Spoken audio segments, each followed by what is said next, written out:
ឆ្នាំនេះជាឆ្នាំចុងក្រោយជាសិស្សវិទ្យាល័យរបស់ខ្ញុំហើយទោះបីជាលទ្ធផលចេញមកបែបណាខ្ញុំនឹងទទួលហើយស្វែងរកអនាគតល្អមួយសម្រាប់ខ្លួនឯងនិងជួយម៉ែដែរតែខ្ញុំភ័យណាស់កាន់តែគិតថ្ងៃប្រឡងហើយប៉ុន្តែខ្ញុំពិតជាភ័យណាស់នេះខ្លាចតែភ្លាត់ទេមូលហេតុដែលនាំឲ្យរបបផ្លែពូសាសកម្ពុជាប្រជាធិបតេយ្យ1975ដល់1974សម្រាប់មនុស្សនិងផលវិបាកដល់កម្ពុជាចំពោះផលវិបាកប្រកាន់យកបដិវត្តន៍កុម្មុយនីសដែលតម្រូវឲ្យកូនកុំហ៊ានជោគជ័យពេកល្មមបានហើយប្រាប់តាដល់ថ្ងៃប្រឡងចាប់ធ្វើបានល្អណាកូនអូយម៉ែមិនអីទេកូនអត់អីទេប៉ុណ្ណឹងមិនដល់ថ្នាក់ឈើទេកូនដឹងតាម៉ែតែកូនសុំមើលតិចទៀតសិនណាម៉ែ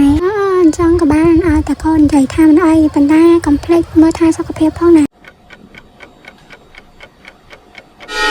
ថ្ងៃប្រឡងបានចុះមកដល់មានសិស្សមកច្រើនខ្លាំងតែអ្នកខ្លះក៏មកជួយឪពុកម្ដាយអ្នកខ្លះទៀតក៏មកតែម្នាក់ឯងថ្ងៃនេះម៉ែមកជួយលើកទឹកចិត្តខ្ញុំហើយម៉ែក៏បាននិយាយប្រាប់ខ្ញុំថាស៊ូៗណាកូនម៉ែជឿជាក់លើកូនថាកូនស្រីម៉ែអាចធ្វើបានចាម៉ែកូននឹងមិនធ្វើឲ្យម៉ែក៏បំណងលើកូនឡើយ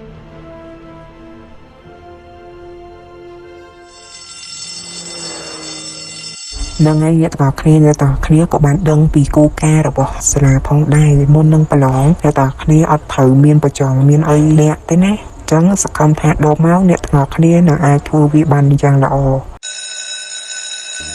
នៅក្នុងការប្រឡងសិស្សពិតជាមមាញឹកខ្លាំងណាស់នៅក្នុងថ្នាក់មានគ្រូនិងសិស្សរីឯនៅខាងក្រៅមានអនុរិយជាច្រើនឈរចាំមើលពីខាងក្រៅដើម្បីក្រោមមើលថាសិស្សណាមានលួចប្រយោគអីនៅក្នុងការប្រឡងមានអារម្មណ៍ថាសំណួរខ្លះខ្ញុំចេះតែហេតុអ្វីក៏ពិបាកក្នុងការឆ្លើយណាលោកនឹកចម្លើយអត់ចង់ឃើញសោះតែខ្ញុំមិនបានភ័យអ្វីឡើយគ្រាន់តែខ្ញុំជាយាមឆ្លើយតាមអ្វីដែលខ្ញុំយល់និងពាក់ព័ន្ធទៅនឹងសំណួរអ្នកទាំងអស់គ្នាជាយាមធ្វើវាឲ្យបានល្អទៅហើយជាយាមធ្វើបានច្រើនហើយកុំភ័យតែអ្នកទាំងអស់គ្នាកុំភ្លេចគ្រប់គ្រងពេលវេលាផងដោយសារតែឥឡូវនេះអ្នកទាំងអស់គ្នាសល់តែ5នាទីចុងក្រោយតែប៉ុណ្ណោះអូយមកមីកូនស្រីនោះធ្វើបានច្រើនដល់ហើយសង្ឃឹមតាធីតាកូនខ្ញុំធ្វើបានល្អទៅចោះម៉ែជូនពរឲ្យកូនប្រឡងជាប់ធ្វើបានច្រើនណាប្រឡងហើយសំខាន់សប្បាយចិត្តណាស់ធ្វើបានឡើងច្រើនការប្រឡងត្រូវបានបញ្ចប់សូមអ្នកម្នាក់អបជាសប្បាយរីករាយខ្លាំងមែនតើខ្ញុំក៏រត់ឡើងលឿនទៅរកម៉ែនៅម៉ែនិយាយប្រាប់ម៉ែផងដែរទីណាកូនចាំមកចៃប្រឡងកូនធ្វើបានល្អតែកូនអើយពេលប្រឡងនោះមានភ័យមានអីអត់ណាអូយម៉ែអីទៅកូនធ្វើបានច្រើនណាស់សំខាន់តាសនួរសុទ្ធតែកូនចេះកូនអាចធ្វើបានម៉ែកុំបារម្ភអីវ៉ាវកូនស្រីម៉ែពិតជាប្រកាយខ្លាំងមែនតើហ្មងណាចាំពេលទៅផ្ទះចាំម៉ាក់ធ្វើសុបប៉ុយប្រឡងកូនណាលីអូពិតជាខ្លាំងខ្លាំងណាស់កាន់តែអោបលាយទៅមកជាបន្តថ្ងៃប្រឡងចុងក្រោយពេលថ្ងៃវិញសកម្មភាពមិនខុសពីប្រឡងថ្ងៃទី1ឡើយតែមកប្រឡងលើកនេះពិតច្រើនខ្លាំងណាស់ដោយសារតែខ្ញុំជាសិស្សថ្នាក់សង្គមដូច្នេះការប្រឡងអក្សរសាស្ត្រខ្មែរវាពិតជារៀនពិបាកបន្តិចសម្រាប់ខ្ញុំនេះគឺជាពេលវេលាចុងក្រោយរបស់អ្នកទាំងអស់គ្នាសង្ឃឹមថាអ្នកទាំងអស់គ្នានឹងធ្វើវាបានល្អហើយ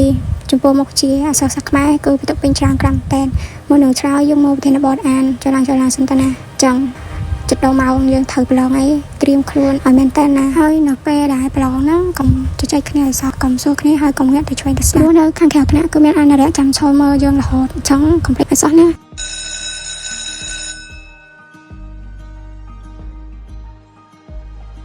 េះគឺជាជើងទី1ដែលយើងត្រូវត្រៀមខ្លួនហើយបន្ទាប់ពីលើជើងទី2យើងចាប់ផ្ដើមសរសេរតែម្ដងអូខេឥឡូវលើជើងឯងចឹងសូមបងប្អូនទាំងអស់គ្នាត្រៀមខ្លួនចាប់ផ្ដើមសរសេរហើយព្យាយាមយកចិត្តទុកដាក់និងរក្សាភាពស្និទ្ធស្នាលផង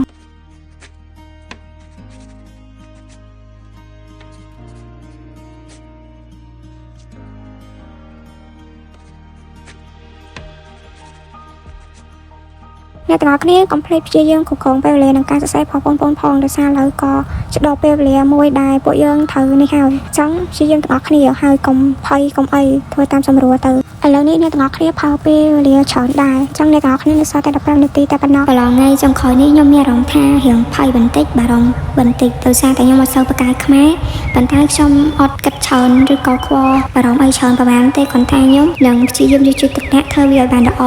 ទោះបីខ្ញុំអត់សូវជាប្រកែកខ្មែរប្រហែលក៏ដោយប៉ុន្តែខ្ញុំនឹងព្យាយាមធ្វើវាឲ្យបានច្រើនតាមលទ្ធភាពដែលខ្ញុំអាចធ្វើទៅបាន